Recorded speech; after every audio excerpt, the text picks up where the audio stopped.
Welcome back. Our solar system's literally an active crime scene right now. We're hunting a massive cosmic ghost. So, is an invisible giant secretly tugging at the icy edges of our cosmic neighborhood? Let's dive in. Look at that distinct blue peak. It actually reveals a super bizarre, tilted clustering of distant icy orbits. Crazy enough, there's only a 0.007% chance of these orbits aligning like this purely by accident. Caltech crunched the numbers. Our prime suspect? 5 to 10 Earth masses on an extreme 20,000-year orbit. Check out that crazy gap. Planet 9 can literally be lurking hundreds of times farther out than Neptune. This epic manhunt spans decades of old infrared data, leading us right up to today's most cutting-edge observatories. Then, in 2025, a massive breakthrough. A tiny candidate object was spotted moving across 23 years of images.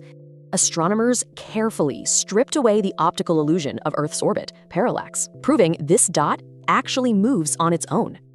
Enter the Vera Rubin Observatory. It uses difference imaging, instantly flagging the absolute slightest cosmic movements against older templates. It packs a massive 3.2 gigapixel camera, now online in Chile, constantly mapping out the southern sky. But hold on, plot twist. What if this huge gravitational pull isn't actually a planet at all?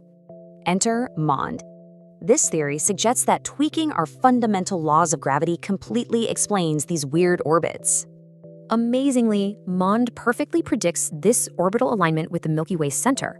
No unseen mass required whatsoever. Or, get this, our sun might have actually captured an ancient grapefruit-sized primordial black hole instead. Seriously.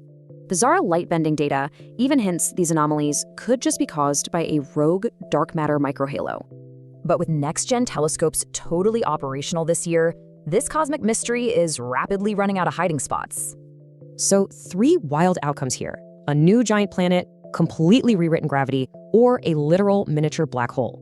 Are we about to totally redraw our solar system's map or discover brand new physics? Time will tell.